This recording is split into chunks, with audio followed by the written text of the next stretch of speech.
আসসালামু আলাইকুম everyone. HSC 25 এর শেষ সময়ে আসলে কোন ভুলগুলো করা যাবে না আজকের ভিডিওতে সেটাই আলোচনা করব। সো ভিডিওটা একদম প্রথম থেকে একদম লাস্ট পর্যন্ত দেখবা। একদম ডিটেইলসে বলতে আমি যেটা বুঝাচ্ছি যে আমি একদম প্রথমে যেসব কাজ করা যাবে না এইসব তো আমি বলবো, এর পাশাপাশি আমি যেটা করব সেটা হচ্ছে আমাদের কোন কোন কাজগুলো করা যাবে কিংবা কোন কোন কাজগুলো করা উচিত এইগুলো আমরা আলোচনা করে ফেলবো, ঠিক আছে? সো ভিডিওটা আর বড় না করে আমরা শুরু করে দেই। সবার আগে আমি যেটা বলবো সেটা হচ্ছে আমাদের সব পড়তে যাওয়া। এটা আসলে আমাদের বলা যায় যে একদম ফার্স্ট ভুলটা, ঠিক আছে? আচ্ছা, এখন ব্যাপারটা হচ্ছে কি, সব পড়তে যাওয়ার জন্য আসলে আমাদের সব তো পড়তে বলি আমি নর্মালি আসলে সাজেশন আমি খুব একটা প্রেফার করি না। সবই পড়তে হয়, সবই পড়া উচিত, বা জানার জন্য হইলেও কিংবা বোঝার জন্য হইলেও সবই পড়া উচিত। বাট এখন আমাদের খুব একটা সময় নাই। এখন তুমি যখন ভিডিওটা দেখতে পাচ্ছ হয়তো বা 30 দিন বা 40 দিনের মতো সময় আছে, হয়তো ভিডিওটা লাস্ট মোমেন্টে দেখলে 20 দিনের মতো সময় আছে। এই মোমেন্টে এসে তোমাকে আসলে মেইনলি ফোকাস করা উচিত রিভিশনে। যেসব জিনিসগুলো পড়ছো ওইসব জিনিসগুলোতে বেশি ফোকাস করা উচিত। এখন যদি তোমার কাছে লেকিংস থাকেও কিংবা ওই লেকিংসগুলো কমপ্লিট করা ছাড়া তোমার যদি A+ পাওয়ার সম্ভাবনা না থাকে, তাহলে হয়তো বা এমন জিনিসগুলো পড়া উচিত বা এমন লেকিংসগুলো কমপ্লিট করা উচিত যেগুলো করলে মোটামুটি তোমার আসলে A+-এর কাছাকাছি তুমি যাইতে পারো, ঠিক আছে? কতটুকু পড়বা, কেন পড়বা, কোন একটা টপিক পড়ো নাই, ওই টপিকটা কঠিন, ওই টপিকটা সহজ, এই টপিকগুলো কিভাবে বুঝবা, কিংবা হচ্ছে ওই টপিক থেকে আদৌ পড়া উচিত কিনা, ওইটা কতটা ইম্পর্টেন্ট বুঝবা কিভাবে? অবশ্যই টেস্ট পেপার থেকে, বিগত বছরের কোশ্চেনগুলো অ্যানালাইসিস থেকে, যেটা আমরা মোটামুটি এইচএসসি সাজেশন বুকে করে রাখি, ঠিক আছে? এটা তুমি চাইলে কিনতে পারো কিংবা হচ্ছে নিজে টেস্ট পেপার অ্যানালাইসিস করে দেখতে পারো কোন কোন টপিক কোন কোন চ্যাপ্টার আসলে বেশি ইম্পর্টেন্ট। ওইখান থেকে তুমি জাস্ট কি করবা, ওখান থেকে কি করবা বলতো, আমাদের ইম্পর্টেন্ট টপিকগুলো পড়বা। কোন টপিক? Important topic. যেসব টপিক আসলে আমাদের খুব একটা লাগবে না ওইসব টপিকে খুব একটা টাইম দিলেই ওইটাই তোমার জন্য আসলে আমাদের ক্ষতির কারণ হয়ে যাবে, ঠিক আছে? তো ভুলের ক্ষেত্রে সবার প্রথম ভুল, সবকিছু পড়তে যাইতে গেলে মারা খাবা। সত্য কথা, মারা খাবা। আমি যদিও ওয়ার্ডটা খারাপভাবে ইউজ করতেছি, বাট সত্য কথা এটাই, ঠিক আছে? আচ্ছা, এখন যেটা হচ্ছে আমাদের সবকিছু পড়ার ক্ষেত্রে আমি তোমাকে সাজেস্ট করতে পারি যে আমাদের কোনো একটা সিলেবাসের ক্ষেত্রে তুমি যদি মোটামুটি সবকিছু পড়ে ফেলো তাহলে তুমি রিভিশন দিতে খুব একটা সমস্যা নেই, সবকিছু পড়তে তো সমস্যা নাই। বাট এইচএসসি সিলেবাস 100% শেষ করে যাওয়ার মতো স্টুডেন্ট আসলে খুব কমই আছে, ঠিক আছে?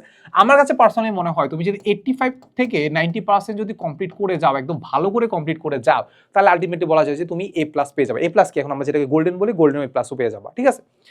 এর পাশাপাশি মোটামুটি বলা যায় যে তুমি অনেক একটা হার্ড একটা টপিক, অনেক কঠিন একটা টপিক, বাট ওখান থেকে ম্যাথ আসেই না। যেমন আমি ভেক্টরের ক্ষেত্রে ক্যালকুলাসের কথা বলতে পারি, খুব একটা আসে না। ক্যালকুলাস থেকে এক টাইপের ম্যাথই আসে, খুব বেশি কিন্তু একদম ডিটেলস পড়তে হয় না। কিংবা ক্যালকুলাস থেকে ইন্টিগ্রেশনের কথা যদি বলি, ইন্টিগ্রেশন থেকে আসেই না। কঠিন টপিক দেখে তোমার কাছে একটু ইম্পর্টেন্ট মনে হয়েছে দেখে তুমি অনেক বেশি টাইম দিবা, এটার কারণে কিন্তু তোমার আসলে অনেকগুলো টাইম নষ্ট হয়ে যাবে, কারণ এখন টাইম কিন্তু খুব একটা বেশি নাই।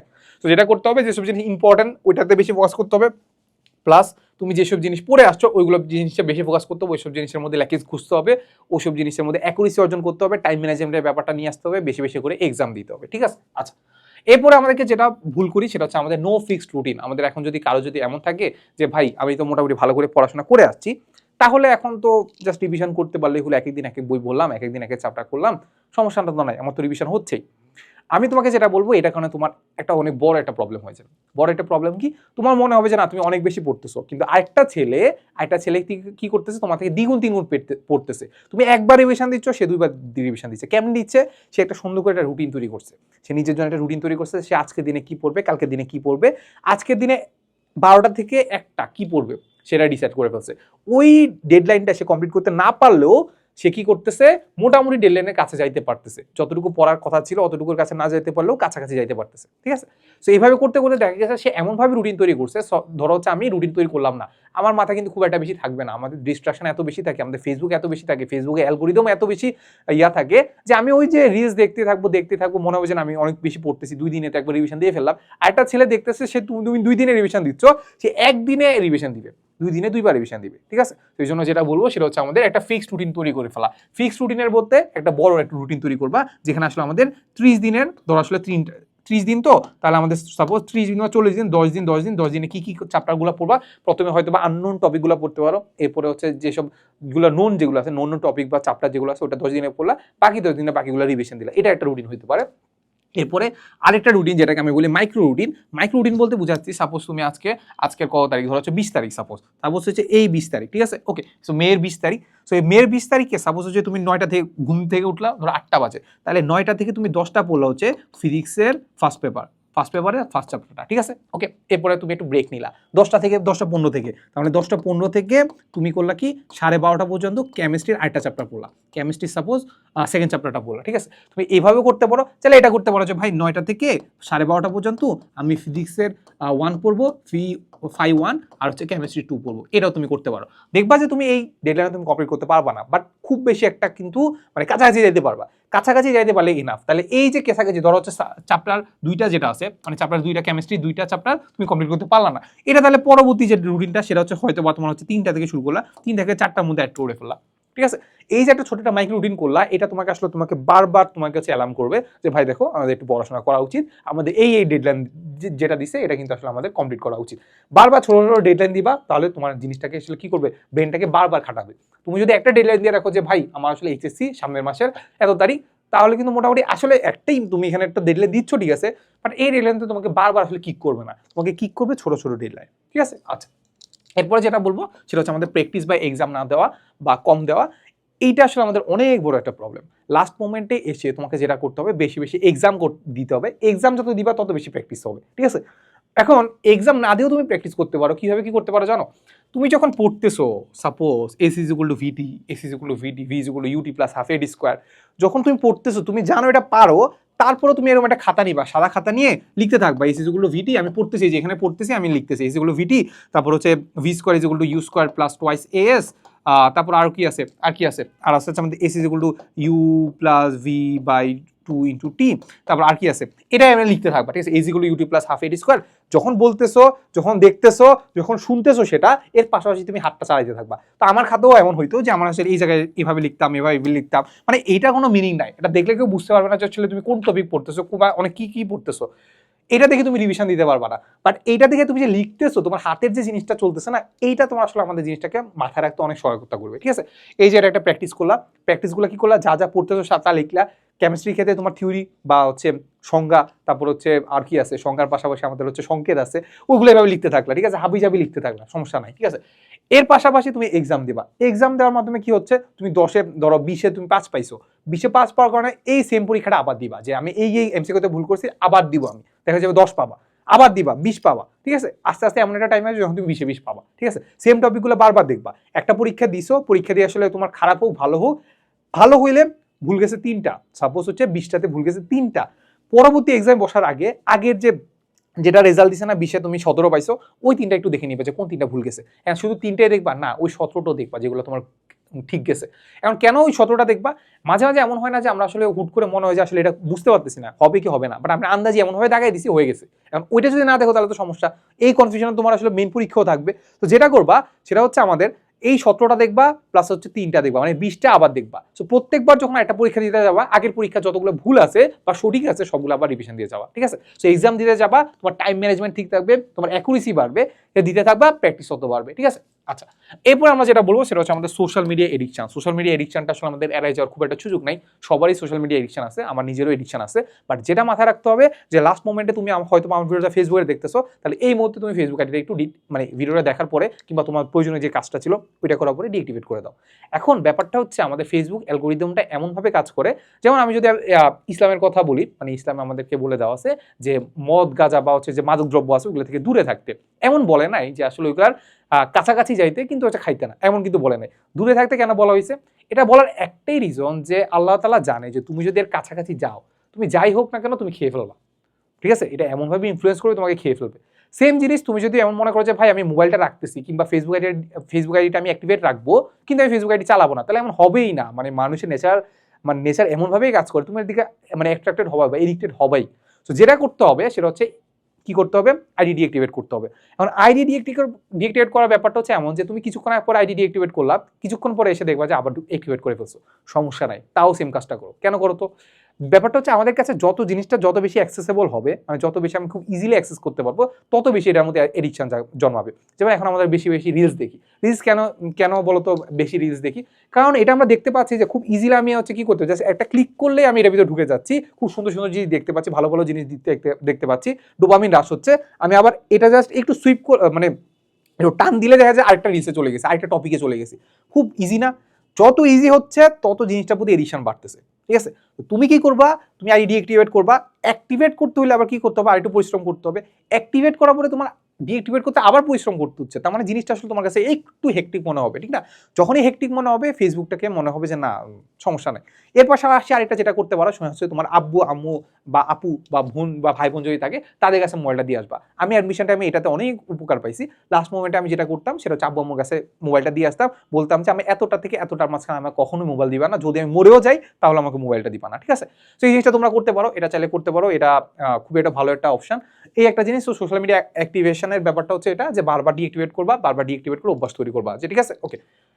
এর মাধ্যমে একটা রুটিনও তৈরি করতে পারো যে আমি রাতের এতটা বাজে আমি ফেসবুক দেখবো, এতটা বাজে ফেসবুক দেখার জন্য আমি কি করতে হবে, আইডি ডিঅ্যাক্টিভেট করে রাখবো, ও এতটা বাজে অ্যাক্টিভেট করবো, ঠিক আছে? এখন এমন করো না যে তুমি আইডি ডিঅ্যাক্টিভেট করে রাখছো 30 দিন পুরো ডিঅ্যাক্টিভেট করে রাখছো, কোনো খোঁজ খবর নাই, তোমার মনে হচ্ছে তুমি পড়ায় খুব ফাটাই ফেলতেছো, বাট আমি তোমাকে এটা সাজেস্ট করবো না। আর 30 দিন আসলে ডিঅ্যাক্টিভেট করে রাখা আসলে আমাদের পক্ষে এখন এই জেনারেশনের পক্ষে আসলে সম্ভব না। যদিও সম্ভব হয় তাহলে আমি তোমাকে এটা সাজেস্ট করবো না। কেন বলো তো? তোমার মনে হয় যে তুমি অনেক কিছু পড়ে ফেলছো, বাট আমি যেটা ফিল করছি আমি অ্যাডমিশন টাইমে আমি মানুষ থেকে খোঁজ খবর নিতাম যে তোরা এই যে মানে তোরা হচ্ছে আমাদের এক্সামে কত পাচ্ছ কিংবা কতটুকু পড়া শেষ হয়েছে, আজকে কতটুকু পড়লি। এটার মাধ্যমে কি হয়, একটা কম্পিটিশনের জিনিসপাতি হয়, বা কম্পিটিশনের পাশাপাশি তোমার মনে হয় যে না তুমি আসলে মানে সঠিক ট্র্যাকে আসো কিনা, তুমি কি সবার থেকে পিছিয়ে আসো না আগে আসো, এই ব্যাপারটা তুমি বুঝতে পারবা, ঠিক আছে? সবার থেকে খোঁজ খবর নিবা যে তারা কিভাবে পড়তেছে বা কয়টা চ্যাপ্টার শেষ করছে। তো ওইটার মাধ্যমে তোমার একটা স্পৃহা জন্মাবে যে না আমার আরো বেশি পড়তে হবে, ওর থেকে আরো বেশি বেশি পড়তে হবে, ঠিক আছে? আমি আসলে পিছিয়ে আছি, আমার একবার রিভিশন দিলে হবে না, আমার 10 বার রিভিশন দিতে হবে, ঠিক আছে? এই জিনিসটা করতে পারো। এর পাশাপাশি লাস্টে আমি যেটা বলবো সেটা হচ্ছে আমাদের ডিমোটিভেট থাকা। এখন দেখো ডিমোটিভেশনের ব্যাপারটা বা মোটিভেশন বা ডিমোটিভেটেড হওয়ার এটা আসলে তোমার উপর নাই, তোমার উপর নাই, তোমার উপর আগে ছিল। মানে আগে তুমি আসলে ফার্স্ট ইয়ার সেকেন্ড ইয়ারে কিভাবে পড়াশোনা করতেছো ওইটার উপর আসলে আমাদের এই মোমেন্টের আসলে মোটিভেশন বা ডিমোটিভেশনটা কাজ করতেছে, তাই তো? তুমি এখন খুব বেশি খুব ভালো করে পড়ো নাই, এখন পরীক্ষা আসলে 1 পাইতেছো 2 পাইতেছো, এখন তোমার তো আসলে ডিমোটিভেট হয় আসলে মানে মানে মানে এটাই তো মিলে, তাই তো? ডিমোটিভেটই তো হবা। এখন আমি তোমাকে যেটা বলতে পারি যে আসলে ডিমোটিভেট অবশ্যই হবা, ডিমোটিভেট হওয়া এখন আসলে আমাদের জরুরি। জরুরি বলতে এটা যে আসলে আমাদের ফরজ তো কাইন্ড অফ, যে তুমি আগে পড়াশোনা করো না এখন তুমি মোটিভেট কিভাবে থাকবা, চিল মুডে থাকলে আসলে আলটিমেটলি আসলে কিছুই হবে না। তো যেটা করতে পারো সেটা হচ্ছে তুমি একটু টাইম নিবা, যে দেখো আমি পরীক্ষাটা দিলাম, আমি আমি খুব ওভার কনফিডেন্স আছে যে আমি এই চ্যাপ্টার খুব ভালো করে পারি, পরীক্ষা দিয়ে দেখলা যে আসলে তুমি কিছুই পারতেছো না, একটু টাইম নাও, ঠিক আছে? দেখবা যে পারতেছো না কয়েকটা পরীক্ষা পারতেছো না, মানে এমনি করতে থাকলে আসলে সবগুলো পরীক্ষা এমনি এমনি চলে যাবে। সো আমি যেটা সাজেস্ট করবো সেটা হচ্ছে একটু টাইম নিয়ে বসো, বাসায় বসে বসো, কোন কোন চ্যাপ্টারগুলো দরকার আছে, কোন কোন চ্যাপ্টারগুলো দরকার নাই, কোন কোন চ্যাপ্টার পড়লে তুমি A+ পাইতে পারো, ভাইয়াদের সাথে কিংবা হচ্ছে তোমার যে সিনিয়র ভাইয়া টিচার আছে তাদের সাথে কথা বলো, কথা বলে একটু বসে একটু জিনিসগুলোকে একটু সামারাইজ করার চেষ্টা করো বা একটু গোছানোর চেষ্টা করো।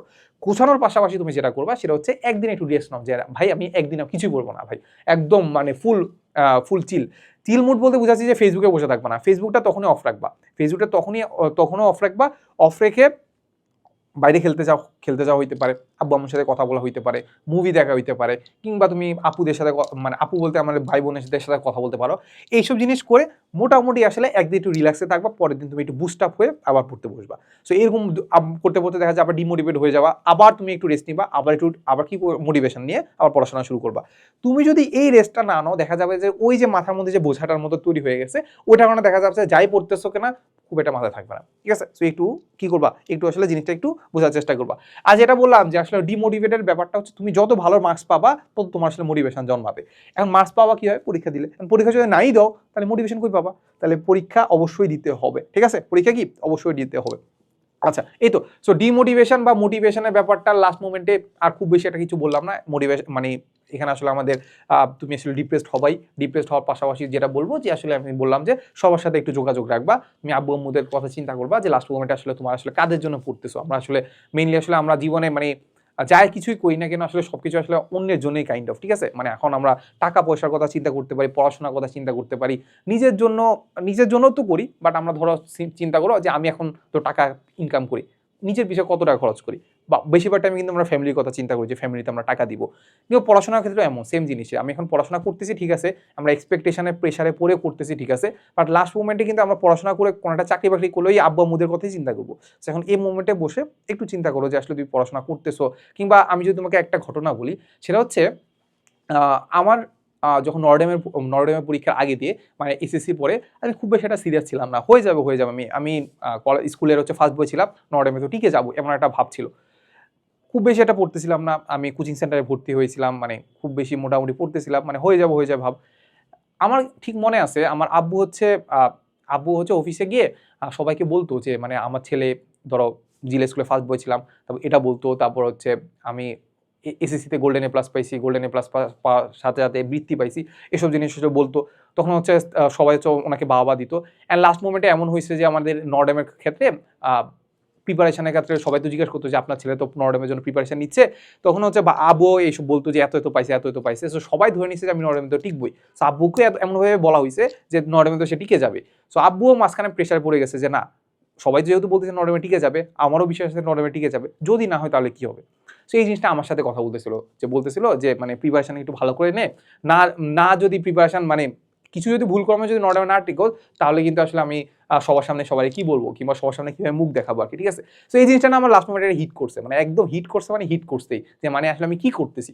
সো এই জিনিসটা একটু তোমারও একটু হিট করা উচিত যে আসলে মানে লাস্ট মোমেন্টে এসে মানে এইচএসসি দিব ঠিক আছে, এইচএসসিতে এ প্লাস পেয়ে যাবো ঠিক আছে, বাট লাস্ট মোমেন্টে একটু চিন্তা করা উচিত কিন্তু আসলে যদি না পাও তাহলে কি হবে, তাহলে একটু ভালো করে একটু পড়াশোনা করা উচিত, ঠিক আছে। সো ওই যে কিকটা পাইছি, ওই কিকটা পাওয়া কিন্তু আমি নতুনভাবে একটা পড়াশোনা শুরু করছি, করার পর নর্ডেমের জন্য এত ভালো করে পড়াশোনা করছি, এই তো নর্ডেমে তো টিকে গেলাম আর কি, ঠিক আছে। এই তো সো নর্ডেমে টিকে না গেলেও খুব একটা সমস্যা হইতো না। তাও বলে রাখলাম আর কি যে কিকগুলো আছে, এই যে ডিপ্রেশন থেকে যে উঠার বা ডিমোটিভেট থেকে মোটিভেশনের যে ব্যাপারটা, এটা আসলে তুমি আসলে বাইরের জগৎ বা বাইরের আব্বু আম্মুর সাথে কথা বললে কিংবা বাইরের মানুষের সাথে কথা বললেই পেয়ে যাবা, কিংবা অন্যজনের সাথে কম্পিটিশন করলে একসাথে গ্রুপ স্টাডি করতে গেলেও পেয়ে যাবা। সো এই যে জিনিসগুলো আছে এগুলো আসলে নিজের একটু ট্রাই করতে থাকবা, আস্তে আস্তে ব্যাপারগুলো হয়ে যাবে। সো এই তো, সো মোটামুটি এই যদি ভুলগুলো না করতে থাকো তাহলে মোটামুটি বলা যায় যে তোমার আসলে ভালো ট্র্যাকেই আসো। এই তো, সো দেখা হবে নেক্সট কোনো ভিডিওতে। আসসালামু আলাইকুম সবাইকে।